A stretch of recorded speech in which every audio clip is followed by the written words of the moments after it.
Hello বন্ধুরা, welcome back to my channel. আশা করছি সবাই ভালো আছো, আমিও খুব ভালো আছি। তো আজকে হচ্ছে সোমবার। আজকে এখন আপাতত একটু বৃষ্টিটা কমেছে, আমাদের দুদিন ধরে বৃষ্টি। আর আজকে বৃষ্টির জন্য গভর্নমেন্টের থেকে স্কুল ছুটি, সব কিছু ছুটি দিয়ে দিয়েছে। আমাদের এদিকে এত পরিমাণে বৃষ্টি হচ্ছে, তাহলে বোঝো মানে কতটা বৃষ্টি হলে গভর্নমেন্টের থেকে ছুটি দিয়ে দেয় একদিন। আর আজকে সেই জন্য ঘুম থেকে উঠেছি আমি 9টার সময়। আমাদের ঘরের প্রতিটা মানুষ 9টার সময় ঘুম থেকে উঠেছে। আমাদের এখানে সকালের দিকে না, রাত্রেবেলা থেকে ফ্যান যদি একটুখানি চালাই তাতেও ঠান্ডা পড়ে যায়। তো ঠান্ডায় সবাই খুব বেশ ভালো ঘুম হয়েছে আর কি। সেই জন্য আজকে ঘুম থেকে উঠেছি 9টার সময়। এখন সব রকম বাকি কাজ সেরে এখন যাব রান্না করতে। কালকে রাত্রে 2টো রুটি আর একটুখানি চিকেন রয়ে গেছে। আমরা সমানে দুদিন ধরে চিকেন খেয়েই যাচ্ছি, তো আমি আর এখন চিকেন খাবো না। ওইটুকু চিকেন ওদের হয়ে যাবে। আমি আমার জন্য এখন দেখি অটলুক কিছু রান্না করা যায় নাকি। আমি তো খাবোই না, দুদিন চিকেন খেয়ে আমার পেটের অবস্থা একদম খারাপ। এই তো তারপরে চিকেন একটু গরম করতে বসিয়ে দিয়েছি, ফ্রিজে ছিল। তো চিকেনের মধ্যে করেছি কি, হালকা একটু জল দিয়ে দিয়েছি, যে সবাই মানে রুটি দিয়ে খাবে। তো এইটুক চিকেন দিয়েই ভেবেছি আজকে সকালের খাবার চালিয়ে দেবো। 3জন মানুষ খাবে, একটু একটু করে ঝোল নিয়ে খেলেই হয়ে যাবে। রুটিতে তো বেশি তরকারি লাগে না, আমাদের ঘরে বেশি লাগে না। এবার কার ঘরে কেমন লাগে সেটা বলতে পারবো না। আমাদের ঘরে একটু একটু ঝোল দিয়েই সবাই খেয়ে ফেলতে পারে রুটি। তো সবাইকে এই যে 2 পিস করে দিয়ে দিলাম। আর ওদের বললাম যে একটু পরে খা, একটু পরে গরম গরম রুটি বানাবো, সেটাই খা। তো ওদের এখন আর ধৈর্য মানছে না, ঠিক আছে, এখনই খাবে। তো এই তো ওদের দুজনকে দিয়ে দিলাম একটু রুটি। আর ওরা সকালে বেশি কিছু খায় না, মানে একটা করে রুটি দিলেই হয়ে যায়। বেশি কিছু কি, এমনি অন্য খাবার দিলে খেয়ে নেবে, কিন্তু রুটি হলে একটা। আর আমরা সকালে বড়রা 2টো রুটি আর ছোটরা 1টা রুটি করেই খাই। আর বিশেষ করে ওরা রুটি 2টো করে খায়, খুব ভুল ভবিষ্যৎ। তো তারপরে আমি ভাবলাম যে আমার জন্য কি রান্না করব। তো দেখলাম কালকে ভুট্টা নিয়ে এসেছিলো অনেকগুলো। তো এগুলো হলো সুইট কর্ন। তো এগুলো খেতে খুবই ভালো লাগে, মিষ্টি হয়।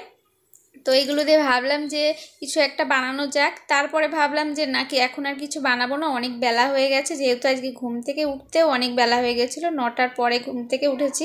তো এখন আর কিছু করবো না। তো ভুট্টা কী করলাম, ছুলে তারপর প্রেশার কুকারে একটু জল আর লবণ দিয়ে সিদ্ধ বসিয়ে দিয়েছি।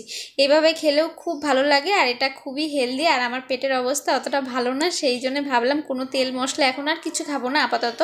তো সেই জন্য ওইভাবেই সিদ্ধ বসিয়ে দিয়ে এইভাবেই খাবো। তো তারপরে আমার বরকে বললাম তুমি কি ভুট্টা খাবে? ও বললো যে না আমি খাবো না। তো সেই জন্য ওকে বললাম ঠিক আছে, তো খাবে না যখন তাহলে তোমার জন্য 2-3টে রুটি বানিয়ে দিই। তো ওর জন্য রুটি বানিয়ে দিলাম। আর এইদিকে দেখছি ওরা তারপরে বসে ভুট্টা ছাড়াচ্ছে। আমি বললাম যে কি করবা? ও বলে যে দাঁড়াও দেখ বলছি তোমাদের ভুট্টা দিয়ে কি করব। তো ভুট্টা দেখলাম গ্রাইন্ডার করে নিল। তারপরে দেখি আজকে সকালে বাজার করে নিয়ে এসছে, বাজারে পুরো জল টইটুম্বুর, ঠিক আছে। বাজার এখন আর বসছে না, তো সেই জন্য মাছের বাজার করে আনতে পারিনি। সকাল থেকে কি কালকের থেকে পুরো দিন আজকেও সকাল থেকে গুড়ি বৃষ্টি পড়েই যাচ্ছে। আর আমাদের হলো সকালের বাজার করে, তো সেই জন্য মানে বাজার তো খোলা জায়গায় বসে, কোনো দোকানপাট নেই আশেপাশে। তো 2-1টা যেগুলো ঘরের মধ্যে বসে সেইখান থেকেই হয়তো 2-1টা বাজার করে নিয়ে এসছে। বাজারের মধ্যে করেছেও কি, আজকে করেছে ঝিঙে আর লাউ এই করেছে। তো এই তো তারপরে ভুট্টা সিদ্ধ হয়ে গেছে, খেতে বসে পড়েছি। আর ভুট্টা ওরা বলেনি যে ওরা কেউ খাবে, তো আমি 2টো ভুট্টা সিদ্ধ দিয়েছিলাম। এখন এক করে লাইন দিয়ে এসে পড়ছে যে মামি আমাকে একটা দাও, আমাকে একটা দাও। তো এই তো সবাইকে দিলাম। আর এই দিকে দেখছি আর ও একটা চামচ নিয়ে এসছে যে আমি একটা খাবো এখন, ঠিক আছে। তারপরে এসে দেখি আমার বর এই যে ভুট্টা দিয়ে পেস্ট করে পকোড়া বানাচ্ছে।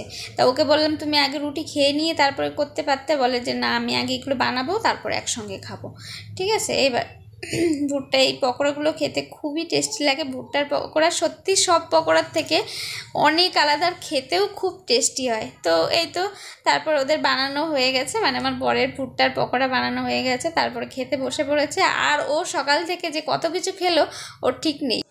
এইরকম এক পাশ থেকে খেয়েই যাবে, তারপরে বলবে কি যে মামি আমার পেটের মধ্যে ভালো লাগছে না, তেল ডলে দাও, এই করে দাও, ওই করে দাও। খাওয়া দাওয়া করে আমার বর চলে গেছে দোকানে। আর এখনও বৃষ্টি পড়েই যাচ্ছে। আজকে কালকে সারাদিন বৃষ্টি পড়েছে, আর আজকে তো বন্ধ। আর আমি এখন খাচ্ছি একটু ড্রাই ফ্রুটস, কারণ ভুট্টা খেয়ে আমার পেট ভরেনি। 2-3টে খেয়েছি, মানে অর্ধেক মোট মনে হয় 1.5খানা ভুট্টা খেয়েছি। আর এখন একটু রেস্ট নেব, আবার আধ ঘন্টা পরে, কারণ এখন বাজে 11টা, তো 11:30 কি 11:45 দিকে যাব আবার রান্না করতে। আর এই তো চলে এসেছি রান্না করতে, ভাত বসিয়ে দিয়েছি আগে থেকেই।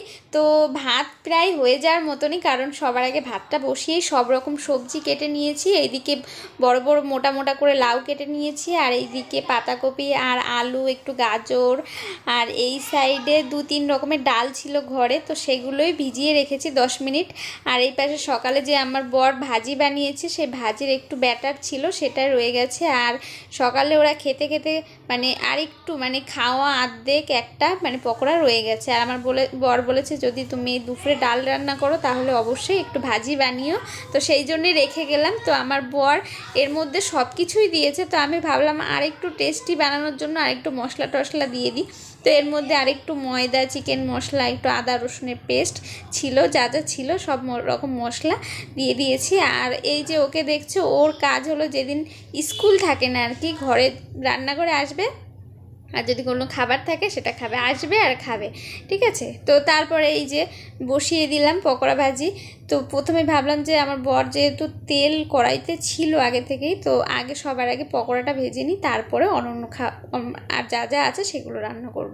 তেল একবার ঢেলে নিলে আবার ঢালতে অসুবিধা হবে, তো সেই জন্য সবার আগে পকোড়াটা ভাজি করে নিলাম। আর এই তো লাল লাল করে ভাজি করে নিলাম।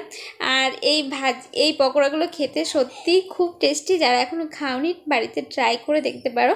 মানে সব রকম পকোড়ার থেকে আলাদাই সেন্ট, টেস্টিও হয়, আর সেন্টও আলাদা, খেতেও টেস্টও আলাদা, ঠিক আছে। তো এই তো পকোড়া ভাজি করা হয়ে গেছে। তো তারপরে কড়াই থেকে তেল নামিয়ে নিলাম। প্রথমে কড়াই ধরেই নামাচ্ছিলাম, তো নামাতে অসুবিধা হচ্ছিল, তারপরে চামচ দিয়ে নামিয়ে নিয়েছি। তো সেই তেলের মধ্যে এখন একটু দিয়ে দিয়েছি আলু ভাজি, যা যা মানে ভাজি করব। প্রথমে আলু গাজর সেটা ভেজে নিয়েছি, তারপরে দিয়ে দিয়েছি পাতাকপি। আর এই দিকে আমি ডালের মধ্যে লাউটাও সব দিয়ে একসঙ্গে সিদ্ধ করে নিয়েছি। আর এই তো ডাল রান্না করে নিয়েছি। তো বন্ধুরা, এই তো রান্নাবাড়ি শেষ করে এখন যাব স্নান করতে। তো আজকের ভিডিওটা ভালো লাগলে অবশ্যই লাইক, শেয়ার, কমেন্ট